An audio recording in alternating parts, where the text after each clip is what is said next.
Buenas noches, comunidad. Saludos desde Nuevo León. Mi nombre es Gabriel y he sido velador durante los últimos 30 años de mi vida. Puedo decir con seguridad que he visto todo lo que se puede ver en este trabajo. Y claro, también he sido testigo de varios eventos inexplicables. Mi hijo es seguidor de este canal y me aseguró que es un espacio perfecto para contar algunas de mis anécdotas. Quiero dejar claro que no me gusta catalogar a todas mis experiencias como paranormales, porque pienso que muchas veces hay una explicación lógica para lo que vemos o sentimos. Sin embargo, en ocasiones no hay ningún sentido, y simplemente debemos aceptar que existen cosas que no entendemos, y que probablemente hay fuerzas o energías residuales que quedan flotando en ciertos espacios luego de que los involucrados se han ido, o incluso cuando ya han fallecido. Verán, hace unos 20 años trabajaba en un centro comercial como velador. Mi turno empezaba a eso de las 8. Desalojábamos a la gente y a eso de las 10 el centro comercial ya no tenía clientes. Sin embargo, siempre había algunos empleados y dueños que se quedaban una hora más, limpiando y haciendo inventario, cosas así. Mis compañeros de aquel entonces y yo ya conocíamos la mayoría de las caras, así que no nos extrañaba verlos caminar por los pasillos hacia la salida, o trabajando en el interior de las tiendas. Un 2 de diciembre, estaba haciendo bastante frío. Yo caminaba por el cuarto piso, a eso de las 11 de la noche, viendo la decoración de Navidad que se había colocado. A esa hora ya era raro que hubiese algún empleado en el centro comercial, pero no imposible. Escuché unas voces a la distancia y llamé por radio a mis compañeros para preguntarles dónde andaban. Estaban repartidos entre la entrada principal, la entrada lateral y el estacionamiento. Asumí que debían ser algunos empleados rezagados. Bajé la escalera y desde ahí pude ver a la distancia que había 4 personas, sentadas en una mesa de la plaza de comidas. Mi vista siempre ha sido bastante buena, así que, aunque estaba a unos 200 metros, distinguí claramente que era una familia, 2 niños y sus padres. Aquella visión tan cotidiana, una familia en la plaza de comida, me resultó espeluznante a esas horas, ya que era imposible que estuvieran allí. Sentí lo que solo puedo describir como una brisa gélida pasarme por la espalda, pero logré controlarme, pensando que de alguna forma se nos había pasado por alto avisarles que el centro comercial ya estaba cerrado. Haciéndome el fuerte, caminé hacia ellos, cruzando el pasillo hasta que entré a la zona donde estaban sentados, charlando y riendo. Frente a ellos había unas charolas vacías, y no me notaron hasta que me acerqué bastante. Se quedaron en silencio, sin mirarme, y yo los saludé de la forma más cortés que pude. Buenas noches, disculpen. Ya el centro comercial está cerrado. Por favor, síganme. ¿Los puedo acompañar o...? El padre, un hombre alto, moreno igual que yo, no me dejó continuar. Me vio a los ojos, no con rabia ni con soberbia, sino con una sonrisa y una mirada triste, y me contestó: ya sabemos, pero déjenos estar un rato más. Es nuestro aniversario. Yo en ese momento era más joven y un poco más ingenuo. Asumí que hablaban de su aniversario de bodas, y les dije algo así como que daría una vuelta, pero en lo que regresara tenían que irse. Me fui caminando lento y llamé por radio a Cristian, el compañero que se suponía estaba en el estacionamiento. Oye, Cristian, una pregunta solo por curiosidad. ¿En el estacionamiento hay autos? Él se quedó en silencio, como no entendiendo bien la razón de mi pregunta, y contestó con un tono bastante sereno. Los de siempre, el del gerente del McDonald's, y el que comparten sus empleados. ¿Por qué? Todos estaban escuchando la conversación, así que les avisé. Es que hay una familia en la plaza de comidas, y les di un tiempo para salir porque me dijeron que era su aniversario. Me dio pena echarlos, pero no quiero que se nos vayan por ahí. Si se me llegan a perder, estén atentos para que los hagamos salir. Todos éramos relativamente nuevos en ese centro comercial, así que Juan Pablo, otro de los veladores, Comenzó a regañarme por ser tan amable. Hacía una hora que esas personas tendrían que haberse ido, y yo tendría que haber sido más firme. Y tenía razón. Podíamos meternos en un problema. Y siendo sincero, en otro momento no me hubiese resultado difícil sacarlos del centro comercial, pero algo en ellos me hizo saber que no era lo correcto apurarlos. Seguí caminando y justo pasé frente al McDonald's, donde los empleados al fin estaban cerrando para irse. Yo me acerqué y les di las buenas noches. El gerente se me acercó y me saludó por mi nombre. Solíamos hablar en cuanto se iban, y simplemente no pude contenerme. Le pregunté por la familia sentada a la distancia, y si fueron ellos quienes le sirvieron la comida. Juro que jamás vi un rostro ponerse pálido tan rápido como esa noche. Con la voz temblando me preguntó qué fecha era, y cuando le dije que era 2 de diciembre, fue como si su mente hubiese recordado algo que quería bloquear. Oye, Gabriel, yo ya me voy. Esa familia, déjala tranquila. Ya se irán solos. Y no me dio oportunidad de preguntarle por qué se puso tan nervioso. Simplemente les dijo a los empleados que lo siguieran, y tomaron camino hacia las escaleras de la izquierda. Lo que me pareció extremadamente raro, ya que por ese camino tendrían que dar la vuelta para llegar al estacionamiento del centro comercial. Era obvio que no querían pasar cerca de aquella familia, y eso me puso bastante nervioso porque no sabía qué quería decir eso. Yo no les despegaba la vista de encima, y me sentía bastante incómodo con esa situación. Vi mi reloj, y noté que ya iban a ser las 11:30 de la noche. Tomé valor y me les acerqué de nuevo, esperando que mi presencia los motivara a levantarse de sus asientos e irse. De nuevo, hablaban y reían hasta que me acerqué, y de pronto se pusieron como estatuas. Señor, discúlpeme, pero en serio tienen que irse. Ya es bien tarde. Si quieren les puedo llamar un taxi. Ya sabemos, pero déjenos estar un rato más. Es nuestro aniversario. Otra vez las mismas palabras, y otra vez la misma sensación de inquietud y culpa que al principio. Yo suspiré, tomando fuerza para ver a ese hombre a los ojos y decirle que no podían seguir allí. Pero antes de que pudiera hablar me dijo: «No nos volveremos a ver en un año. Déjenos estar. Solo una hora más». Yo retrocedí y me senté al otro extremo de la plaza de comidas, viéndolos reír y charlar. Obviamente no escuchaba nada, pero podía ver en sus gestos cierta alegría. Pasaron 20 minutos y cuando mis compañeros me preguntaron qué había pasado, yo les dije la verdad. No puedo echarlos, perdón. Déjenlos estar hasta las 12. Todos me dijeron que era un tonto, que si esa gente salía en las cámaras de seguridad de alguna tienda, seguro nos iban a echar. Pero yo me quedé tranquilo y confié en las palabras que el gerente del McDonald's me dijo: «Ya se irán solos». Llegados a este punto se preguntarán si acaso yo pensaba que esas personas eran espíritus o no. Y la verdad, no sé ni siquiera lo que estaba pensando. Solo sé que tenía miedo y mucho frío. La plaza de comida se sentía particularmente helada, como si estuviera dentro de una nevera, y me costaba controlar el temblor de mis manos. Incluso podía ver mi aliento condensándose frente a mi cara. Cada 5 minutos revisaba mi reloj, deseando que por fin se hicieran las 12 de la noche para que esa familia tan peculiar se largara del centro comercial.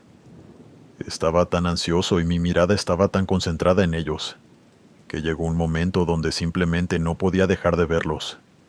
Y si me di cuenta de que eran las 12, fue porque las campanas de una iglesia cercana sonaron justo en ese momento, dando 12 campanadas exactas. Mi corazón se fue al piso mientras los veía levantarse, y de pronto rodearon la mesa y comenzaron a abrazarse. Fue una imagen impresionante y conmovedora, y en un solo pestañeo se volvió aterradora. Mis ojos se cerraron un instante, un milisegundo, y cuando abrí los ojos ya no estaban. Me levanté de un salto y no me importó tumbar la silla metálica sobre la que estaba sentado. Ese golpe sonó por todo el centro comercial según mis compañeros. Corrí a donde esa familia estuvo sentada. Miré alrededor y no podía dejar de ver sobre mi hombro, con miedo de que en uno de esos vistazos un espectro apareciera y me diera el susto de mi vida. Sin embargo, no vi a nadie y no podía explicarme cómo había desaparecido. Los llamé por radio alterado y les grité que la familia se había ido, que estuvieran atentos en las salidas. Recorrí todo el centro comercial, de arriba a abajo, tan nervioso que apenas podía bajar las escaleras sin caerme. No volví a encontrarlos. Esa situación me marcó profundamente, y no logré encontrarle explicación hasta el siguiente fin de semana, cuando me encontré de nuevo con el gerente de McDonald's. Nos encontramos en el estacionamiento justo cuando se iba, y me tomé la libertad de detenerlo. Disculpa, sé que ya debes estar bien cansado, y me imagino que no te gustan estos temas, pero hay algo que no me ha dejado dormir tranquilo estos días. ¿Sabes lo que pasó el 2 de diciembre? Ya sabes, con lo de la familia en la plaza de comida. Me dio mucha vergüenza estarlo molestando, porque vi cómo su gesto cambiaba de la calma al más profundo pavor e incomodidad. Sin embargo, se bajó de su auto, dándome a entender que estaba dispuesto a responder mi pregunta. Suspiró con fuerza y dejó que continuara. Bueno, quería saber si sabes qué pasaba con esa familia. Me dieron un susto bien feo, porque de pronto se desaparecieron y yo no fui capaz de ver a dónde se fueron.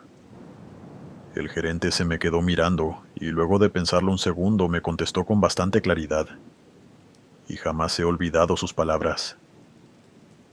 Esa familia se reúne en el mismo sitio todos los años, a última hora de la noche. Hace varios años vinieron a ver juguetes y a comprarle ropa a los niños, y se les hizo bien tarde comprando comida. Cuando salieron iban manejando a su casa, cuando un camión perdió los frenos, y se llevó a la familia. Ninguno sobrevivió. Ya sabes lo que viste, y si quieres mi consejo, ya mejor no lo pienses demasiado. Déjalo ir y cuando los veas el año que viene, déjalos tranquilos.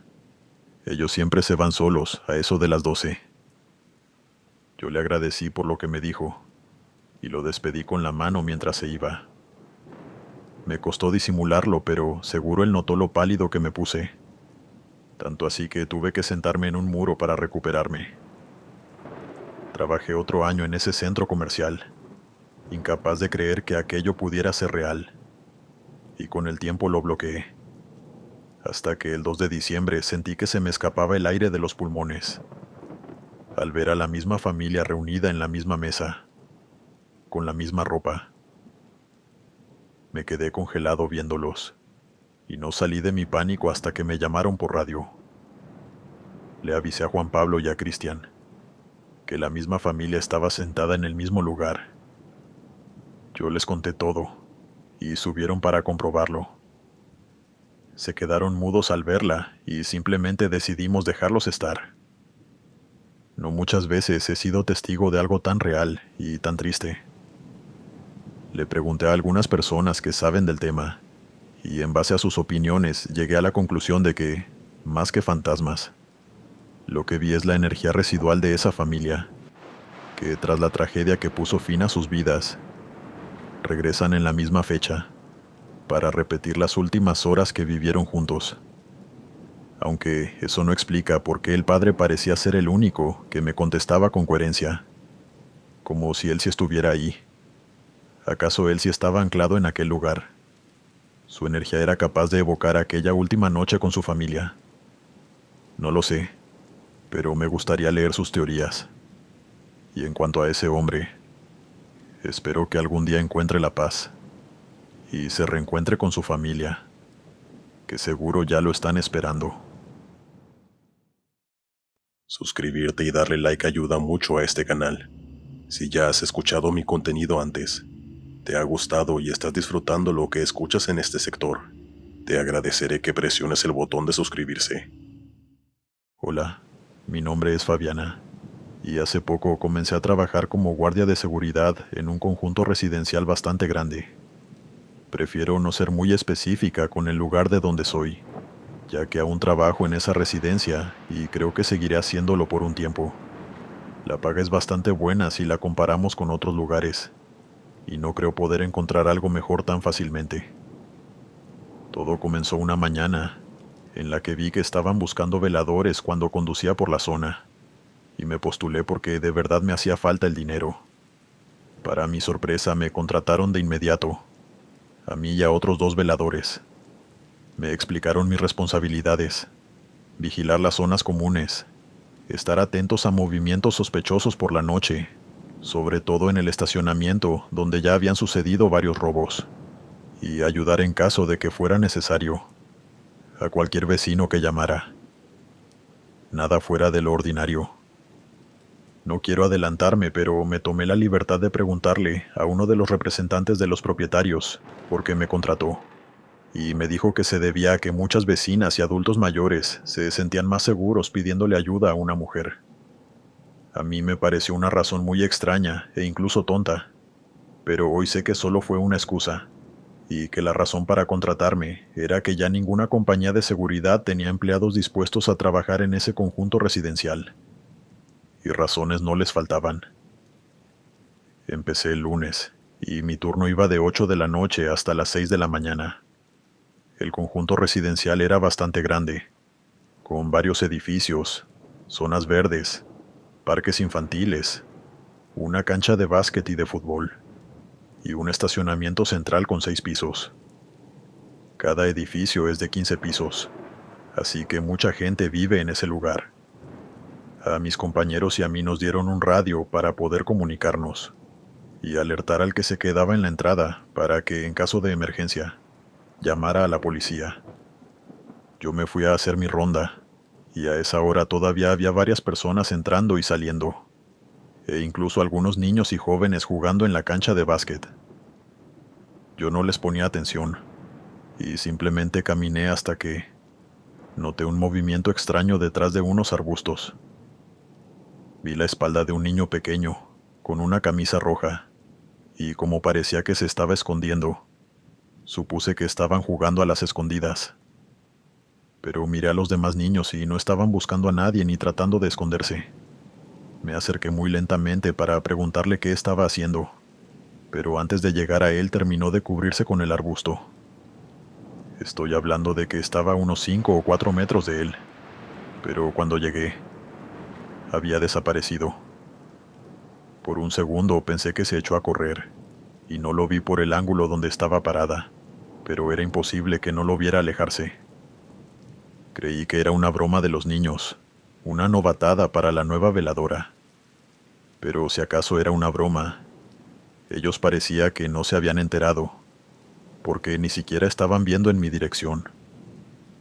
Un escalofrío muy fuerte me recorrió la espalda, y aunque di un par de vueltas por esa zona, no encontré a ese niño de nuevo.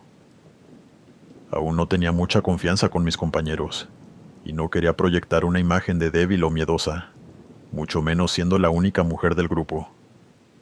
Seguí con mi ronda con relativa normalidad, y luego de una hora estaba de vuelta en la caseta de guardia.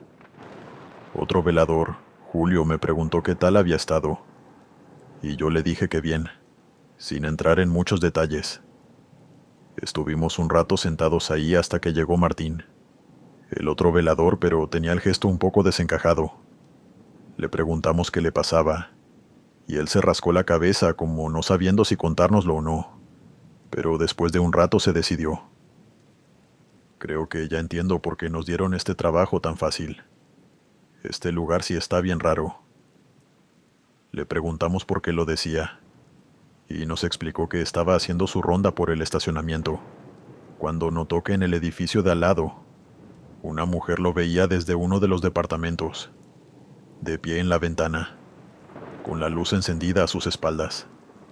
Se le quedó mirando de forma bastante penetrante, y cuando él levantó la mano para saludarla, la luz se apagó, y ya no la pudo ver. Siguió su ronda y cuando iba de regreso la vio de nuevo, en el mismo sitio.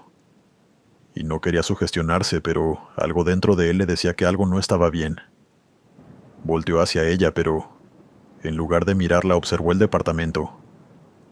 Estaba vacío, sin muebles ni cuadros en el interior. La mujer tenía el pelo negro, un vestido verde y la piel bastante blanca. De nuevo la luz se apagó y la alarma de un auto comenzó a sonar en el piso donde estaba. Martín nos explicó que dio un salto y revisó alrededor, pero en el estacionamiento ya no se encontraba nadie, solo varios autos estacionados. Ya que Martín había hablado, yo también les conté lo que vi. Ninguno de nosotros quería pensar que apenas en nuestro primer día nos íbamos a encontrar con un evento paranormal. Así que razonamos la situación y nos convencimos de que un grupo de vecinos estaba jugándonos una broma y que todo estaría bien. Una hora después, Julio y Martín salieron a hacer una nueva ronda y yo me quedé en la caseta de guardia, viendo las cámaras de seguridad de cada edificio y escuchando algo de música para no aburrirme. Ya eran más o menos las 12 de la noche, y como era un día de semana, ya no había gente en las áreas comunes. De rato en rato podía ver a Martín y a Julio pasar, pero nada más que llamara mi atención hasta que la radio se activó. Pensé que escucharía a alguno de mis compañeros, pero pasaron algunos segundos y solo escuchaba la estática del otro lado. Yo tomé la radio y saludé varias veces, pero nadie contestaba del otro lado. Asumí que a alguno de los dos se le había activado la radio por accidente, y justo cuando iba a apagarla, escuché un tímido hola al otro lado. Pregunté quién era, pero nadie contestó. Cuando volvieron de su ronda, les pregunté si acaso había sido alguno de ellos, pero ninguno de los dos sabía de qué estaba hablando, y de hecho tampoco me escucharon a mí hablando a través de la radio. Le preguntamos a Julio si había visto alguna cosa extraña, y él dijo que no vio nada, pero que sí sentía un ambiente raro en el conjunto residencial, como si hubiese demasiado silencio. Sé que suena tonto ya que era de noche y obviamente la gente no estaba haciendo ruido a esas horas, pero para que lo entiendan, las personas suelen dormir con la televisión encendida, y algunos se acuestan más tarde que otros. Así que es normal escuchar a personas hablar aunque sea tarde, pero en ese conjunto residencial solo se escucha la brisa y los pasos de los veladores mientras caminan. Nada más. Afortunadamente esa noche no pasó nada más, aunque admito que yo sí tenía un poco de miedo por esas pequeñas cosas que habíamos visto y oído. Apenas si llegaron los dos veladores del turno de la mañana. Nos fuimos de inmediato y yo me olvidé de lo sucedido.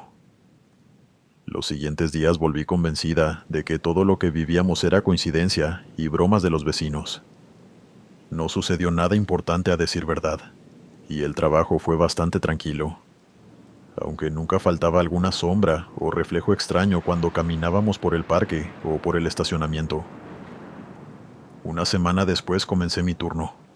No pasó nada las primeras horas, y yo me relajé bastante mientras Julio y Martín hacían su ronda por el conjunto residencial. A eso de la 1 de la mañana, yo escuchaba música, esperando que ellos volvieran, cuando de pronto el portón de la residencia se abrió. Yo me quedé mirando la entrada, esperando que el auto de algún residente pasara, pero luego de unos segundos el portón se cerró. Yo me levanté de la caseta y salí para ver lo que pasaba. De nuevo el portón se abrió, pero vi con claridad que al otro lado no había ningún auto esperando para pasar. Eso me dejó bastante inquieta, y volteé a mirar al edificio más cercano, pero no era posible. Estaba a unos 100 metros del portón principal, cruzando unas áreas verdes y un salón de reuniones con un estacionamiento pequeño para invitados. Era imposible que el control del portón de algún vecino tuviera tanto alcance.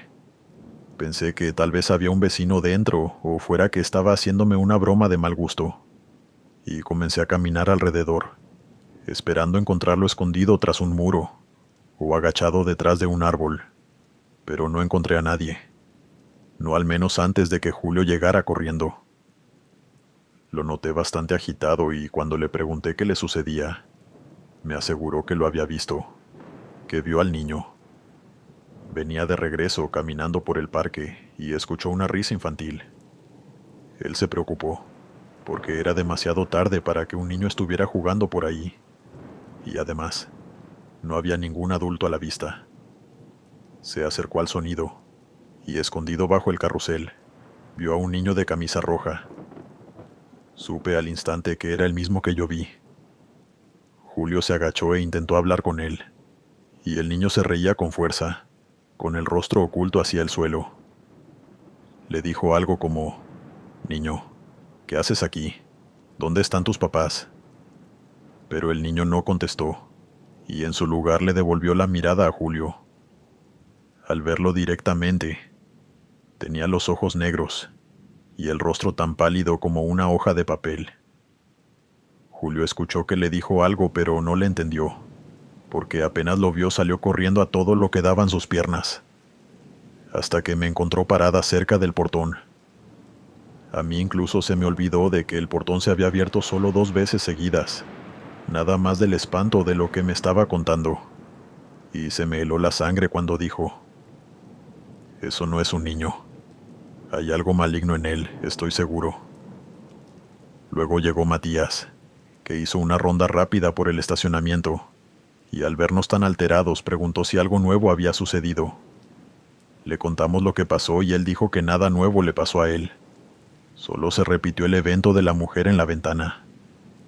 Nos empezamos a sentir bastante mal, pero teníamos que seguir trabajando.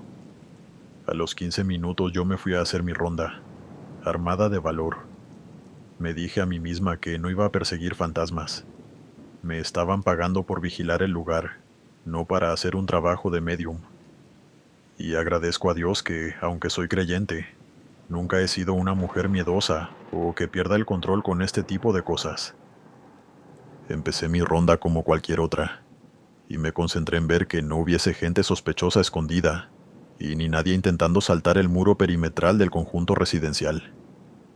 Me relajé bastante al no ver ni escuchar nada, hasta que mi radio sonó. Julio se había quedado en la caseta de vigilancia, y me dijo con bastante temor en la voz: «Lo siento, Fabiana, pero estaba viendo las cámaras y noté a alguien extraño moviéndose entre los autos del estacionamiento. ¿Puedes ir a revisar?». Obviamente no podía negarme, así que respiré profundo y tomé rumbo al estacionamiento. Este tenía una sola salida, una escalera y las rampas para los autos. Yo comencé a subir por las rampas y revisaba las escaleras con cuidado antes de avanzar. Estaba bien iluminado por luces fluorescentes, así que no necesitaba usar linterna ni nada por el estilo. No logré ver a nadie extraño, e incluso el supuesto apartamento donde estaba la mujer que acosaba a Matías tenía la luz apagada. Llegué al último nivel sin ningún inconveniente, y cuando me dispuse a bajar, la alarma de un auto me hizo mirar en aquella dirección. Me acerqué con cautela, con la radio en la mano en caso de que necesitara pedir ayuda, y de pronto otro auto encendió la alarma, al otro extremo del estacionamiento. Me sentí expuesta, y me invadió la urgente necesidad de salir corriendo. Me mantuve firme, pero fue entonces cuando la vi. Por el rabillo del ojo, una silueta se alejaba de mí, bajando por la rampa hacia el 5.º nivel. Era una mujer joven de vestido verde y cabello negro. Se me tensó todo el cuerpo cuando la vi caminar hacia el borde enrejado.